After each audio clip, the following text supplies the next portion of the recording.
Everyone knows someone who feels needy. Now, when I say needy, I don't mean in like the traditional sense of the word, where it's used to describe relationships, for example, when someone's needy and texting all the time and that kind of shit. Absolutely not. When I say needy, I mean in the sense of self-validation. Needing someone's approval to just feel comfortable in your own fucking skin. Think about the last time you had an interaction with someone you would classify and think of as lame. Now, I hate using the word lame because I think it's fucking mean, but lame in itself just gets the point across. You probably thought they were lame for, a couple different reasons. Main one being they were anxious in the interaction for no obvious reason and to quite an obvious degree. They were also not able to kind of speak in a controlled, flowing manner. What they were saying seemed a bit disjointed. The conversation between you didn't flow correctly, and it was overall just quite an uncomfortable experience. And then lastly, they weren't funny, for example, or they weren't able to just be humorous with you. They weren't able to crack a joke. They weren't able to understand when you were teasing them, and it all just came across very disjointed. Now, this is obviously not their fault, in my humble opinion. I don't think it's their fault that they are this way. Well, it is. It's kind of two-pronged. It's not their fault because it's not like they're acting in a way to be perceived as lame. No one wants to come across as lame, needy, or weird, It is their fault, however, because they're not allowing you to meet the real them. Now, what do I mean by this? When I say you're not meeting that real person, it's not as if they're some mystical creature or anything like that. They are just needy as a symptom. They're seeking validation as a symptom of a much larger issue. When I say they're not meeting the real you or you're not meeting the real them, it's not as if they're intentionally putting up a mask and trying to deceive you. It's subconscious. It's a subconscious act of self-preservation. Neediness is just the symptom. Coming across as lame or weird is just the symptom of a larger issue of validation and needing it to just function as a regular human being. Validation in this sense, if we think about an interaction between one another, the reason why they're coming across lame is because they're seeking validation through your responses. Your responses being like to this level, they're neurotically focusing on every little change in your facial expressions, little micro changes here and there that could indicate they feel a certain way about what you've said. They're focusing on your replies, and they're focusing on whether you're responding in terms of laughs and whatnot. So they're just seeking a specific reaction from you. And because they're neurotically thinking, do they like me? Do they like me? Do they like me? By like looking through these little micro expressions, that shit's just swirling around in their brain so that they're not even able to function and their true self can't even come out in a conversation because they're anxious. They're sabotaging themselves inadvertently. And because of this, people aren't meeting you, the real you. They're meeting some micromanaging mental manager. They're meeting someone who's behind the controls, like searching for something, And it just comes across as unappealing, creepy, and terrifying. And although I said before that this isn't intentional, it still absolutely is your fault or their fault. And I know this because this is how I was. And how I maybe still am to a very small percentage that I keep trying to fight every day. Because I believe to my core, I'm a people pleaser. And it's like very deep. I sometimes feel like I was fucking born that way. But when I was younger, especially going through high school, all I wanted to be was cool. I wanted to be that cool, suave dude, And, we can't even fucking define who the fuck someone cool is anyway. But essentially, that was what I was after. And so because of this, I would never really feel like I was a part of an interaction. Any friend group I was within, it always felt like they were tolerating me. And it felt that way to me because they were tolerating a version of me. They were, meeting a version of me, which is in a sense tolerating the real me. And so I never really let go of this throughout the entirety of my high schooling years. It was always there and it was always quite strong. And I found myself never becoming cool. Like, I think I'm a cool person, but I never became that cool status individual that I was seeking, that kind of metaphor, that figment of imagination of what coolness is. And so I never got it. And the reason why that I internalized for myself at the time was like, oh, it's because I'm brown, it's because I'm fat or overweight, it's because I'm this and I'm that. And so it was so funny how your brain makes its own fucking reality. It fills in ideas. But in reality, when I say I didn't become cool, I just feel like I didn't have like that much admiration from people. And it's simply because I wasn't being real. Who is going to ever connect with someone who's not real with them? And people can smell this. It's like a sixth sense. You immediately know when someone's being fake. Even if you like fake, you know, or like putting on a front, even if you can't put a finger on what like is off about them, you know something's off. And it's because your survival instincts are like up. Your survival instincts are going strong because you can sense them focusing on your little micro expression changes and your change in energy, and you can feel them shifting and changing. Now, because it's not from a bad place, obviously it's not like it's a hostile thing, it's not like you're worried, but you feel that and you get repulsed and disgusted, quite frankly. A lot of these people who feel like excluded from society, some of it sometimes can be quite self-imposed, where they're putting on this front, trying to seek validation in what they're saying, watching how people are responding. And so therefore, they never actually put forth their true selves. So they think they're being disliked or they're not cool, but they're not being resonated with because people are only seeing a front. People would maybe resonate with you if you were a real fucking person. And then you just end up, especially when you're young, you end up internalizing and just attributing this feeling of being uncool to the world hating you. You know, like, oh, it's because I'm brown and they're racist and they don't like brown people, and it's because I'm fat and brown and all this stuff.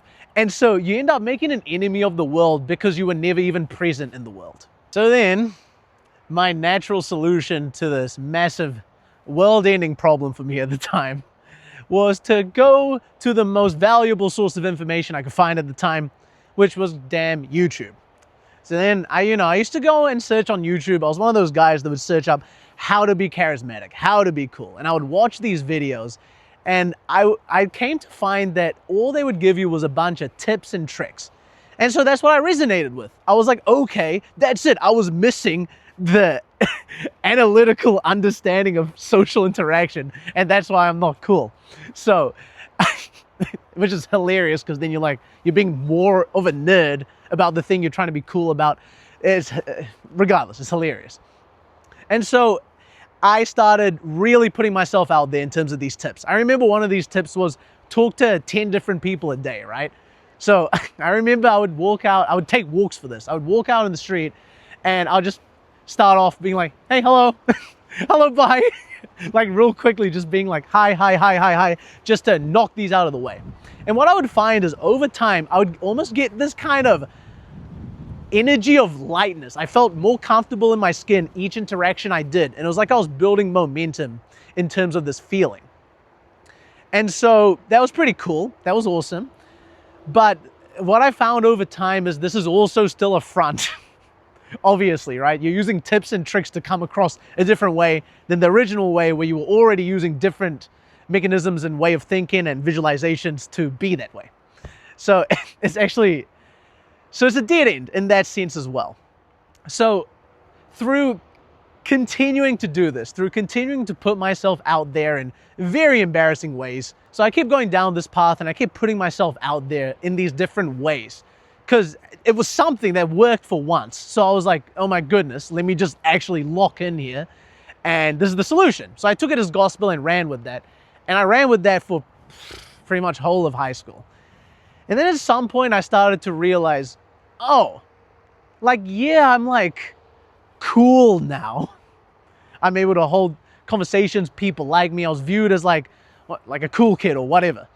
But on the inside, I felt like absolute trash, man, because it's still, I'm not being validated. I've sought external validation for another front, which now makes me cool, but I'm still not accepted for who the fuck I actually am.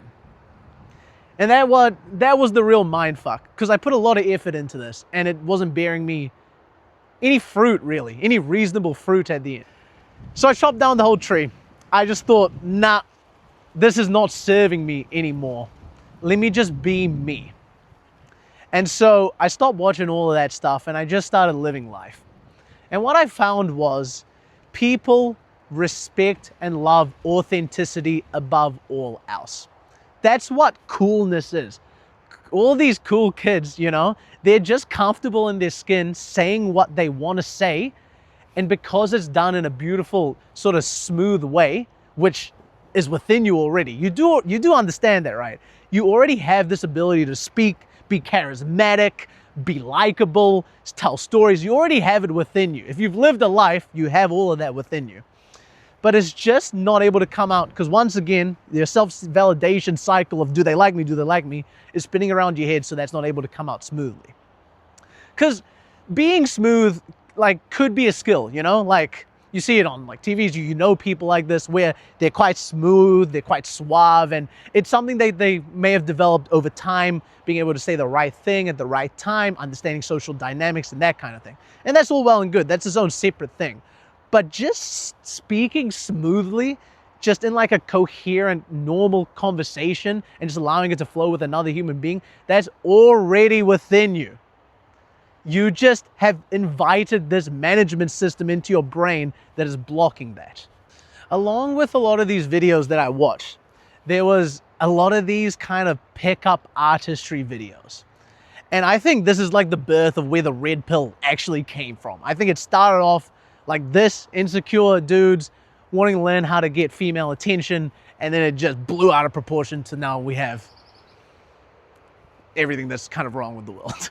But to a degree, there's good and bad within it. But the part that went all the way to the fucking moon, that shit's scary. Regardless though, what I found is that in these videos, they would encourage you to approach people and just interact and just have a normal conversation, which is all well and good. However, they had this mental viewpoint. They said, when you're going up to these people, view yourself as a 10 out of 10, just simply because you exist. Now that is beautiful, and that's absolutely it. However, they have just missed the goddamn mark. Because if you're still viewing yourself as a 10 out of 10, you're still placing people on a scale, on a massive scale of ranking of 0 to 10. And so if you're viewing yourself as a 10 out of 10, you're still within that mental trap or that jail. You're just at the highest top, like the golden jail, so to speak. But you're still within that system. Instead, what I invite you all to do is to view yourself as a soul. Don't even think oh yeah, if you're walking around and you need confidence, don't think I'm a 10, yeah, I'm a 10. Just try your best not to think at all. Just don't think. That's what's been messing you up this whole time. You're not a 10 out of 10. You're not a number. You are a soul. Now, this is easier said than done if you're really caught within this trap. But to view yourself as a soul, it really comes from a lack of judgment. Now, judgmental people always feel the most judgment. I'll say it again. Judgmental people always feel the most judgment. Why is that?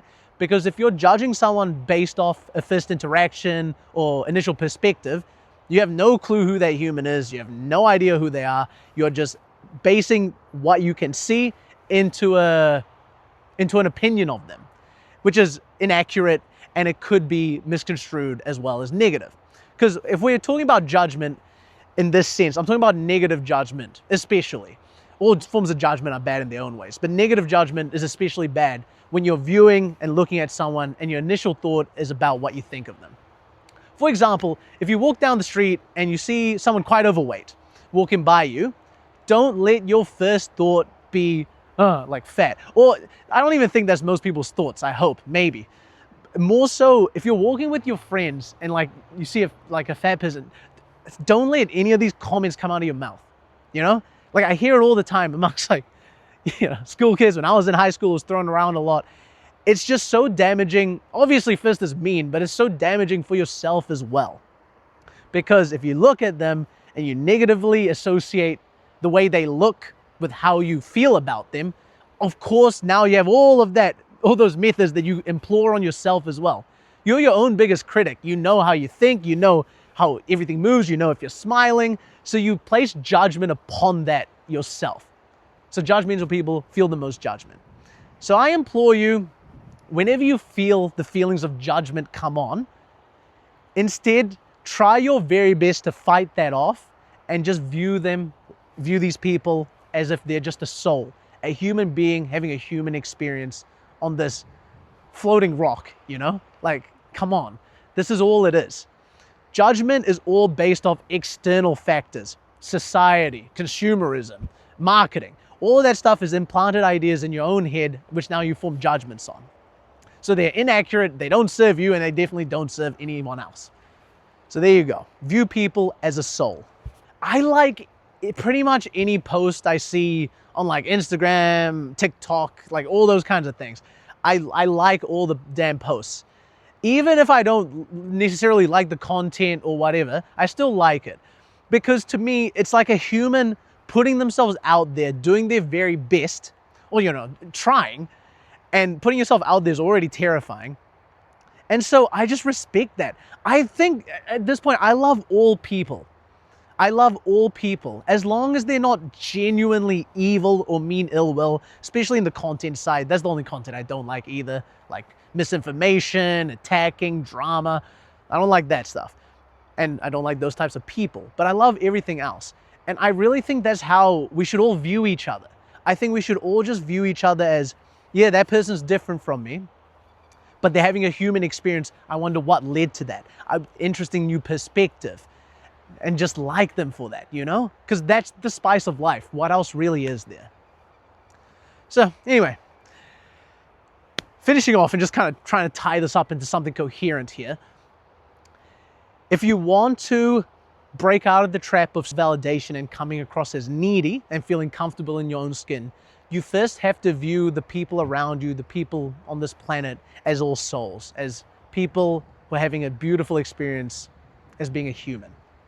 From there, you'll stop judging yourself because you're not reinforcing those mental mechanisms of judgment. So you're less judgmental on yourself. When you're less judgmental of yourself, you can actually like breathe in your own skin, in your own body, and you can talk and you can flow. That swirling thought of self-validation, monitoring everything, slowly dissipates over time, and you can just say, "Hi, how you going?"